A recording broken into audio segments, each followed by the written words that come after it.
Hello everyone, welcome to my channel. Please subscribe and keep watching more details. Taylor Kinney's first ever line on Chicago Fire happened moments before disaster. It's hard to imagine a time when Taylor Kinney's Kelly Severide wasn't the seasoned detective fans know and love today on Chicago Fire. But like every star within the One Chicago universe, his long-running tenure began with a single line. And for Severide, those first words instantly showcased his grit.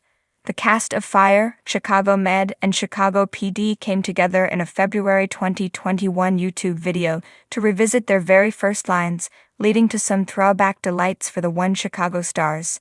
The compilation soon sent viewers into a nostalgic spiral, with many tryhards reminded of their first impressions of these fan favorites. While some of the One Chicago stars had lines based on the madness in front of them, Brian T's first line as the brilliant Dr. Ethan Choi was frantically requesting an X-ray. Others underscore how much these Chicago first responders have grown.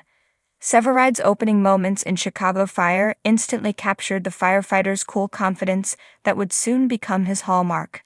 Severide's first line on Chicago Fire was a toss-away joke about his late best friend Andy Darden, who tragically died in the line of duty later in the pilot episode.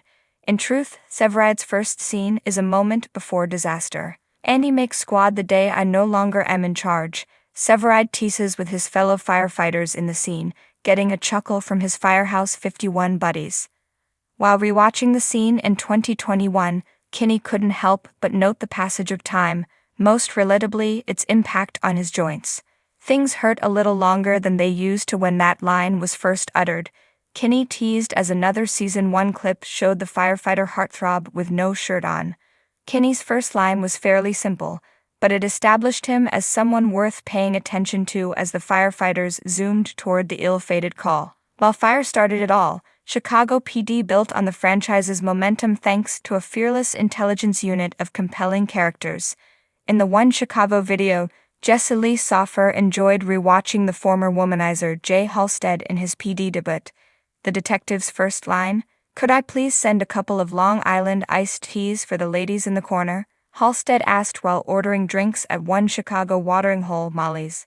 Soffer broke down the scene with a smirk. So I guess at the beginning of the show, Jay Halstead was undercover and on the prowl. As for Trudy Platt, Amy Morton, her first line comes after a chummy intelligence unit member hits her with a "Good morning sunshine" while strolling into the precinct. The not having it Trudy didn't waste time with pleasantries. Funny, Platt deadpans, snatching the paperwork from him.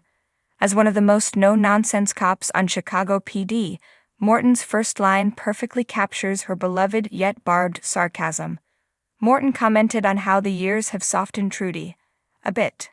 "I've become a much nicer person and less sarcastic," Morton said, giving the camera a knowing look. Patrick John Pfluger made an explosive PD debut as Adam Ruzick, as indicated by his first line.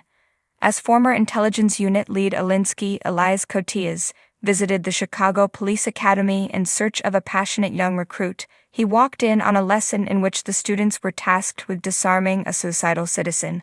Ruzick got creative with the assignment. "You want to kill yourself?"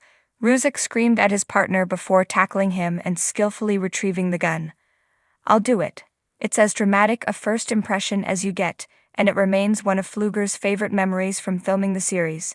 After all, it charmed Alinsky enough to land Ruzick in the intelligence unit. "That's actually still my favorite scene that I've done in this show," Pfluger said with a smile. When Chicago Fire first blazed onto NBC's screen back in 2012, nobody could have predicted the cultural force it would become. Firehouse 51, with its blend of adrenaline-fueled rescues and deeply human stories, quickly drew in millions of viewers. Among the characters who became the soul of the series was Lieutenant Kelly Severide, played with smoldering intensity and quiet vulnerability by Taylor Kinney. Fans have watched him evolve into a leader, a friend, and a complicated romantic figure over the years. But what some may not know is that Kinney's very first line on the show wasn't just a throwaway. It happened moments before one of the most pivotal disasters that set the tone for the entire franchise. When an actor steps into a brand new series, their introduction matters. For Taylor Kinney, already known at the time for his work on The Vampire Diaries and Zero Dark 30, the challenge was stepping into a uniform that carried weight. Severide wasn't just any firefighter, he was a lieutenant, a man whose authority came not only from his skill, but from his ability to remain composed when chaos broke loose. His first words on Chicago Fire may not have seemed monumental at the time, but in retrospect, they became prophetic. He didn't enter the show with grand speeches or melodrama. Instead, his debut was understated, casual almost, but it happened in the shadow of something catastrophic. A line before the flames. In the pilot episode, Severide is introduced during a shift change at Firehouse 51. That atmosphere is one of camaraderie, ribbing, and the everyday rhythm of first responders preparing for the next call. Severide's first ever line is directed at fellow firefighter Andy Darden, a character who, though barely around for one episode, would shape Severide's entire arc. Severide's line was something simple, laced with his signature coolness. "You ready for this one?" Just 5 words, but those 5 words carried a weight that nobody could have predicted. Within minutes, Darden would meet a tragic fate, dying in a fire that would not only devastate Firehouse 51, but also fracture relationships, test leadership, and set the emotional foundation for the series. The disaster that defined Chicago Fire. The fire that claimed Andy Darden's life was more than just the show's first major action sequence. It was a storytelling spark that ignited years of narrative fuel. It created the core tension between Severide and Matthew Casey, played by Jesse Spencer, who blamed each other for the tragedy. That blame would simmer, explode, and eventually forge one of the most iconic friendships in television drama.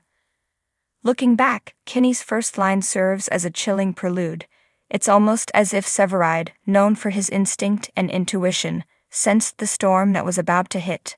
Fans watching for the first time may not have realized it, but those words positioned Severide not just as a man of action, but as a man forever marked by the dangers of his profession. The power of understatement. Some actors get a dramatic monologue or flashy action scene as their introduction. Kinney got something different. His character's identity was born in restraint. That first line wasn't about showing off, it was about showing up. And isn't that the essence of Kelly Severide? He's never been the loudest voice in the room, but he's always been one of the most reliable. Whether he's leading Rescue Squad 3 into a collapsing building or supporting a fellow firefighter through personal struggles, Severide's strength has always been steady, understated, and profound. It's poetic that his very first line mirrored that philosophy. A foreshadowing of Severide's journey. Revisiting the pilot with hindsight, one can see how Kinney's debut moment foreshadowed Severide's journey. Loss as a catalyst. Just as his first words preceded Darden's death, many of Severide's storylines would revolve around coping with loss, whether it be Shay, Anna, or even temporary departures of his closest friends. Leadership under pressure. Asking "You ready for this one?" reflected his role as a leader, someone who checks on his team, even in casual moments, to make sure they're prepared for the fight ahead. Unspoken depths. Severide has always been a man of few words, but when he speaks, his words carry impact. That debut line was the earliest example of his dialogue being economical but significant.